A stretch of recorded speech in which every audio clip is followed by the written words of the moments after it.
Alrighty. We got some press conferences to look at, of course. Kalen DeBoer was talking quite a lot about Cole Adams and Brian Williams for the punts. And Travion, you saw a little bit of it. And I think you saw a little bit of it, Jeffrey. And there was also a little bit about the possibility of Jamarian Latham getting a 7th year for 2026. So there's a little bit of that. What'd you guys think? I can kind of understand what or in the office staff, special teams in particularly, what they were thinking, having to return men back there versus Oklahoma. Really, it really just came down to Oklahoma's punter, as Kellen DeBoer was saying.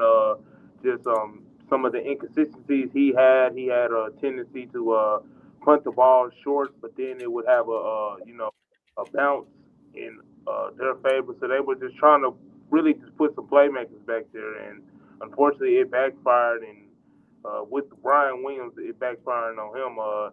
It's just real unfortunate that it's him because you would expect him to be one of Alabama's best playmakers with the ball in their hand, but we saw that led to a fumble. So that's unfortunate. But hopefully, like I was saying earlier, they can get that aspect of, of the game figured out.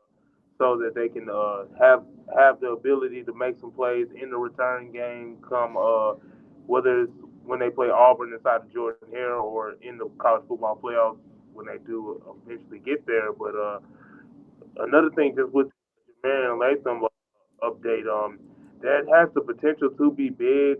He was trending towards having a good season before he had the neck injury. He had a neck injury in practice, and it kind of ended his senior season. He was a 6-year player, and that's just real unfortunate to see him go down. But this Alabama football defense hasn't missed a beat. But just having him on the cusp for next year, potentially that could be big. Just having that experience.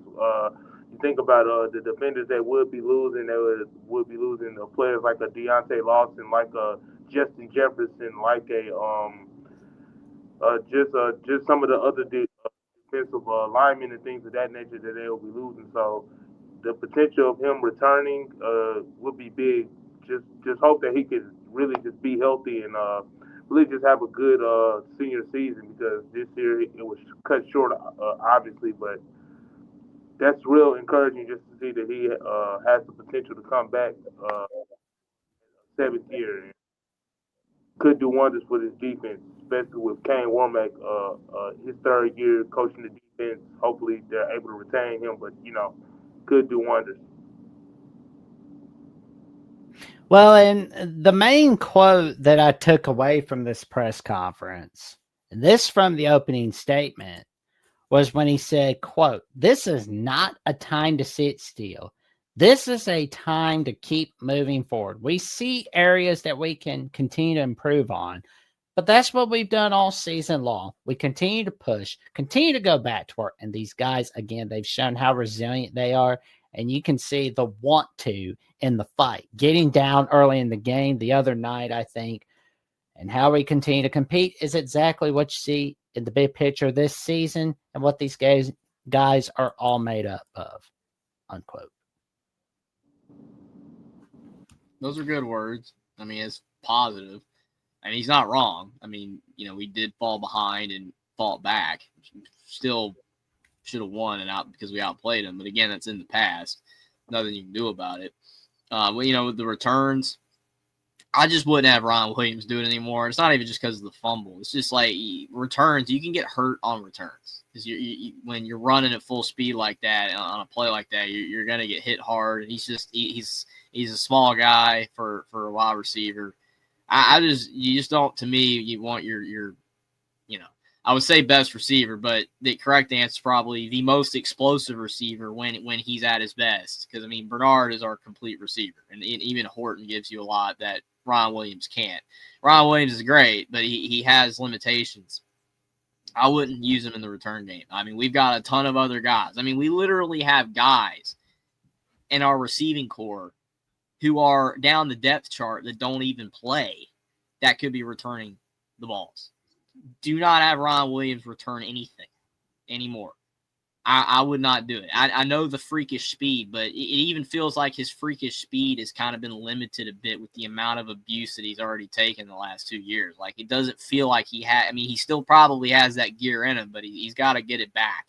I just wouldn't use him in the return game. So I don't care who they use. Brooks, Cole Adams, Kevin Riley, don't matter. I don't care who it is. Just don't use Ron Williams anymore. We got a lot of dudes in Bakwe. I think he's injured, but like if he was healthy, we got a lot of guys that we could use, and I just would not be using Ron Williams. Now, when it comes to Latham being a seventh-year player, the only negative to that is that obviously with guys coming back and back and back for years on end, it hurts younger guys from being able to play. That's what happened with a lot of these teams during the extra years that everyone was getting because of the pandemic.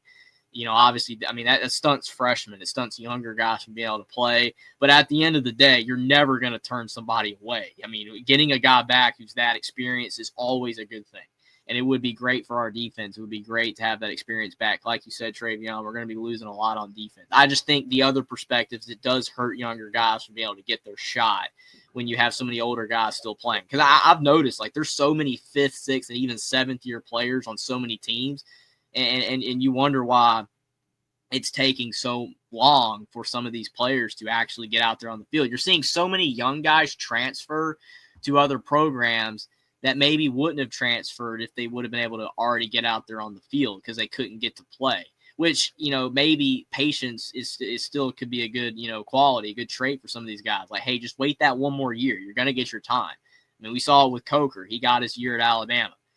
We saw with Mac Jones, his time arrived. Like, sometimes it takes you 3, 4, 5 years. Ty Simpson stuck it out. Don't hit the portal after a year or two that you're not getting to play. There's a reason. With a redshirt year, you get 5 seasons at the very least. And with an injury, you can get a 6th.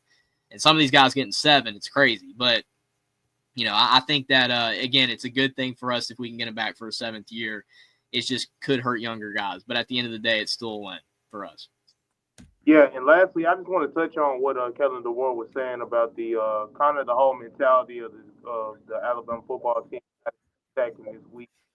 Wanting to move forward and put things behind them. Hopefully, they can do that. From a psychological standpoint, a mental standpoint. Because they have a lot of stuff still ahead of them. The sky is not falling. A lot of Alabama football fans, Alabama faithful, this past weekend, over these past 48 hours since the Oklahoma loss, they've been acting like the sky is falling. But like we were saying in the SEC scenarios and stuff like that, all they have to do is win. So hopefully those aren't just words that Kalen DeBoer is saying. Hopefully that this team is actually taking initiative and moving forward and doing the things that they have to do to, take care of these last 2 games and get to Atlanta and get to the SEC championship game and head to December and have a decent shot in these college football playoffs. But it sounds good what Kevin DeBoer is saying, but actions speak louder than words. So we'll definitely be seeing what this Alabama football team is made of down the stretch. For sure. Like, I feel pretty good about it. Like, I feel pretty good about where things can go. I mean, it's not a spot where we want to be, but I believe we can thrive. I believe we can thrive. I think we can make the best out of any situation we're in. Like, we've done it before and we'll do it again. We can do that. And we all believe in DeBoer. I mean, I believe in him. I mean, I bet a lot of you in the chat believe in Coach DeBoer as well. We all believe in him. I think he can make more magic. He's got some magic coming.